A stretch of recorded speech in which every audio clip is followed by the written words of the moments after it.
Welcome back to another SCP reading, dear researchers. Today we're going to be reading SCP-522, Blood Draining Carpet.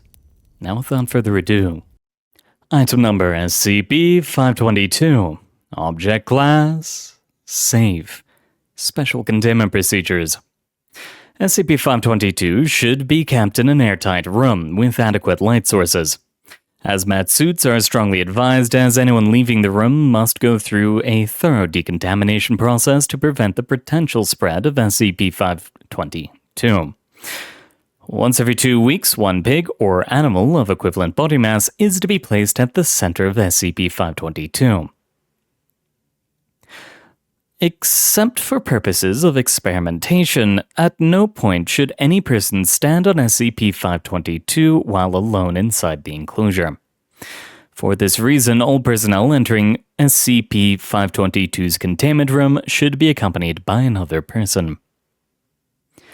Description: SCP-522 appears to be a square swatch of red carpet approximately 3.5 meters on each side. However, when a human being stands atop it, SCP-522 wraps itself around the victim with surprising speed. Once the victim has been completely enfolded, thousands of hair-like protrusions extend from the surface of the carpet and dig into the victim's skin, quickly draining them of blood over the next minutes. After draining the victim's blood, SCP-522 unwraps and attempts to return to its original position, leaving the blanched victim in a heap at its center. Further investigation into the structure of SCP-522 indicates that it is a normal red carpet that has been infested by a previously unknown form of fungus or slime mold. This raises the possibility that there may be other copies of SCP-522 in the wild, and necessitates the decontamination procedures to prevent any accidental spreading of spores on site. Furthermore, the red coloring of the carpet is simply just that, the color of the carpet, having nothing to do with the organism or the task it performs. Theoretically, SCP-522 could live in a carpet of any color, undetected to the naked eye. Of additional note, SCP-522 appears to possess a rudimentary amount of intelligence. If another individual is present within the room, it will not attack, unless it is in a position to overwhelm both people at once. Current observations show that it is also patient.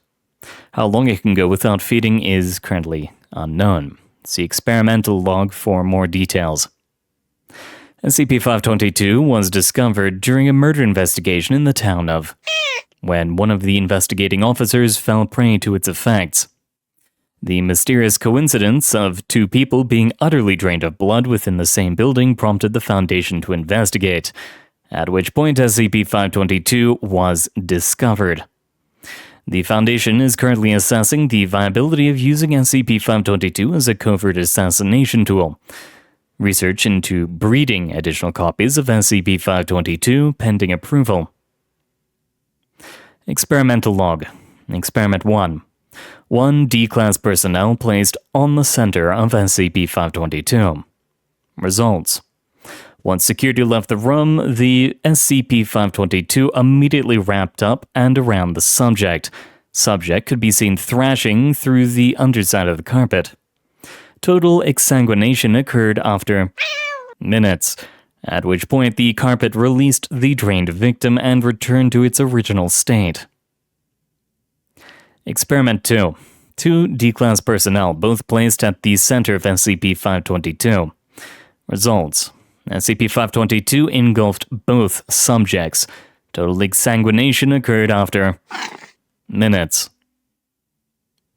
Experiment 3. 2 D-Class personnel, one placed at the center of SCP-522 and the other placed at the exterior edge. Results.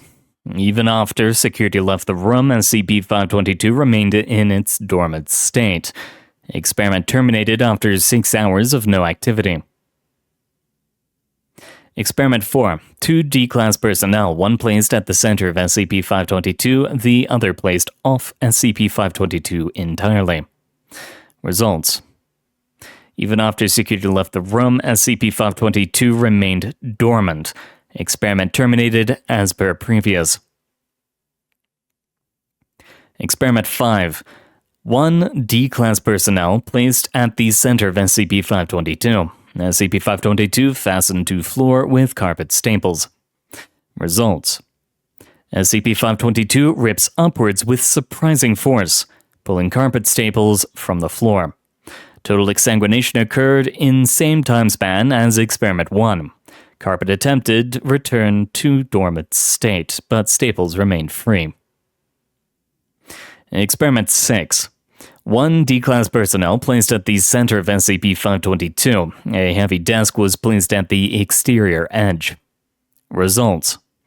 SCP-522 pulled itself out from under the desk and engulfed the subject.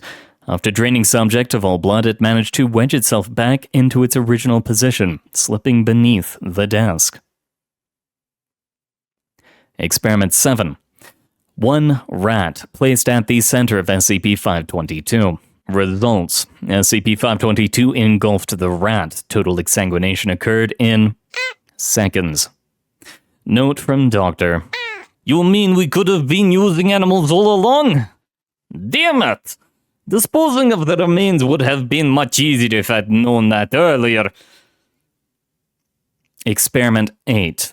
2 rats, one placed at the center of SCP-522, the other placed at the opposite wall of the enclosure acting as an observer. Results. SCP-522 engulfed the rat placed on it despite the presence of the observer rat. Note from Doctor. Curious. The only difference between Experiment 4 and Experiment 8 are the species of the subjects in question. Yet we see 2 totally different results. This bears further investigation. Experiment 9. 1 rat placed at the center of SCP-522. 1 D-Class personnel placed off to the side acting as an observer. Results. SCP-522 remains inert. Experiment 10. 1 D-Class personnel placed at the center of SCP-522. 1 rat placed off to the side as an observer. Results. Total exsanguination occurred in minutes, seconds. It seems to be getting faster. Note from Doctor. It appears SCP-522 is able to determine whether or not a person is in the immediate vicinity.